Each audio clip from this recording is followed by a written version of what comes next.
ನಮ್ದು SC ST ಜನರಿಗೆ ಇವತ್ತು ಬೀಜ ಕೊಟ್ಟರೆ ತಪ್ಪಿದೆ ಇದು. ಯಾಕಂತಂದ್ರೆ ಏನು ಆಗ್ಬೇಡ, ಡೆವಲಪ್ಮೆಂಟ್ ಆಗಬೇಡ. ನಮ್ಮ ಅಪ್ಪದ ಮನಿ ಇದಲ್ಲ, SC ST ಜನರಿಗೆ ಇವತ್ತು ಬೀಜ ಕೊಟ್ಟರೆ ತಪ್ಪಿದೆ ಇದು. ತಪ್ಪದೇನ್ರಿ ಇದು? ಸರ್ಕಾರ ಎದು ಕೊಟ್ಟದ? ಪ್ರತಿಯೊಬ್ಬ ರೈತರಿಗೆ 20,000 ತನಕ ಫ್ರೀ ಇವು ಬೀಜಗಳು ಕೊಡ್ಬೇಕಂತ ಆದೇಶ ಆಗಿದೆ.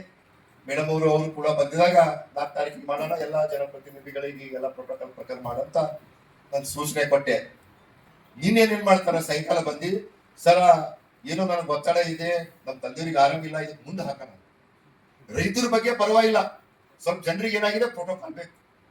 ಸಾಯ್ತಾ ಇದ್ದಾರೆ ಜನರು, ಅವ್ರು ಸಾಯ್ಲಿ, ಆದ್ರೆ ಅವ್ರಿಗೆ ಪ್ರೋಟೋಕಾಲ್ ಬೇಕು. ಇಂತ ಒಂದು ವ್ಯವಸ್ಥೆ ನಮ್ಮ ಹುಮ್ನಾಬಾದ್ ಕ್ಷೇತ್ರದಲ್ಲಿ ನಡೀತಾ ಇದೆ.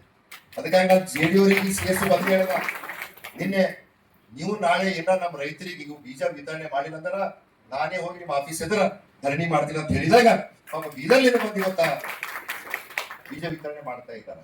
ಇಂಥ ಜನಪ್ರತಿನಿಧಿಗಳು ಇಲ್ಲಿ ಬೇಕಾ?